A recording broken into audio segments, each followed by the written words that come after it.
Bonjour à toutes et tous et bienvenue dans cette vidéo d'exemple où on présente comment on recherche les extrémas d'une fonction rationnelle. Le but de cette vidéo est d'une part d'étudier cette étape particulière de l'exercice complet qu'on appelle l'étude de fonctions.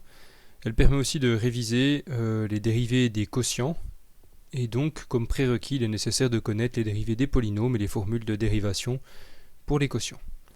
Alors, en exemple, je prends cette fonction, f de x, qui est x plus 5 divisé par x carré moins 3x moins 4. Avant toute chose, on va être obligé d'étudier le domaine de définition de cette fonction. C'est un prérequis nécessaire pour pouvoir ensuite construire le tableau de variation. Alors, on cherche tous les x qui satisfont la condition suivante. Il ne faut pas que le polynôme du dénominateur s'annule. Du coup, avec la formule de Viette, on trouve assez facilement que les deux zéros du dénominateur sont moins 1 et 4, et par conséquent on les exclut. A noter ici l'utilisation de la barre de fraction, du backslash ici pour séparer les valeurs interdites du domaine. Maintenant, la fonction se présente comme un quotient. C'est un quotient de deux polynômes, p de x divisé par q de x. Et du coup, on connaît la formule de dérivation pour les quotients, c'est p' fois q moins p fois q' divisé par q carré.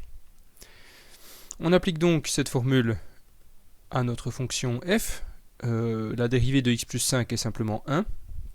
Donc on a 1 fois le polynôme du dénominateur, moins x plus 5 fois la dérivée du dénominateur qui est 2x moins 3. Le tout divisé par le dénominateur au carré, qu'on prendra bien soin de ne pas développer, car au niveau de l'étude du signe, c'est beaucoup plus simple si nous avons simplement un polynôme qui est au carré. On réduit le numérateur pour obtenir moins x carré moins 10x plus 11. Et maintenant on s'intéresse à la recherche des extrémas. Les extrémas sont caractérisés par les zéros de la dérivée. Et du coup, c'est ce qu'on va chercher.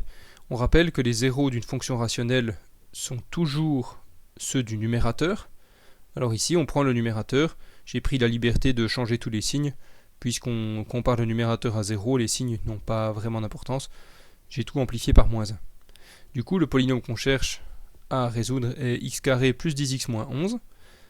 Et on fait la formule de Viette assez facilement et on trouve x1 égale moins 11 et x2 égale 1. C'est ainsi qu'on trouve deux positions pour les deux extrémas de la fonction. Maintenant, ce qui va nous intéresser, c'est de savoir quel type d'extréma se trouve sur ces positions. Est-ce qu'il s'agit de minimum, de maximum? Alors on va faire ce qu'on appelle un tableau de variation. Pour le tableau de variation, on va mettre dans la première ligne toutes les valeurs de x qui sont pertinentes, les bornes, moins infini et plus infini, puis les zéros de la dérivée, moins 11 et 1, et les zéros de la fonction, moins 1 et 4. Enfin, pas les zéros de la fonction, pardon. Les valeurs interdites de la fonction. Du coup, on trace les différentes lignes verticales qui vont délimiter les changements de signe de tous les termes du tableau. Ici, on a les zéros de la dérivée. Ici, on a les zéros du dénominateur qu'on indique par des doubles barres pour bien indiquer que ce sont des valeurs interdites et que la fonction n'est pas définie. Ensuite, on étudie les signes. Alors ici, nous avons une parabole avec un coefficient directeur négatif. Par conséquent, il suit le schéma moins plus moins. Ici, le dénominateur est toujours positif puisque c'est un terme au carré. On remplit le tableau de signes. On a donc cette séquence moins plus moins pour le numérateur.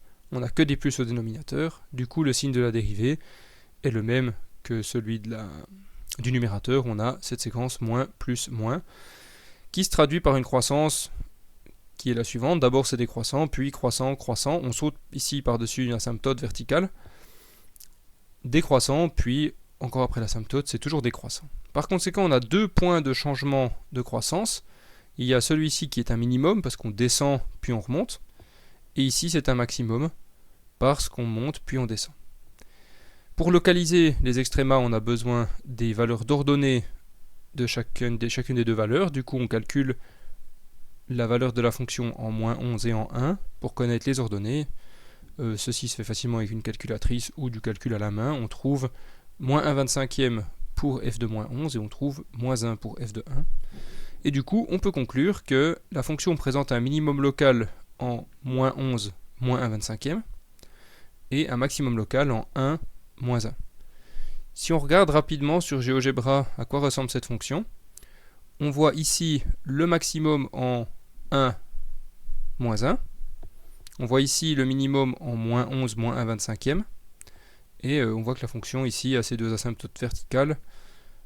On a donc ici un minimum, la fonction croît. Elle recroît après l'asymptote maximum, elle diminue, puis elle continue à diminuer, comme le tableau nous l'indique. Voilà, j'espère que cette vidéo vous aura été utile, et je vous dis à bientôt pour une prochaine vidéo.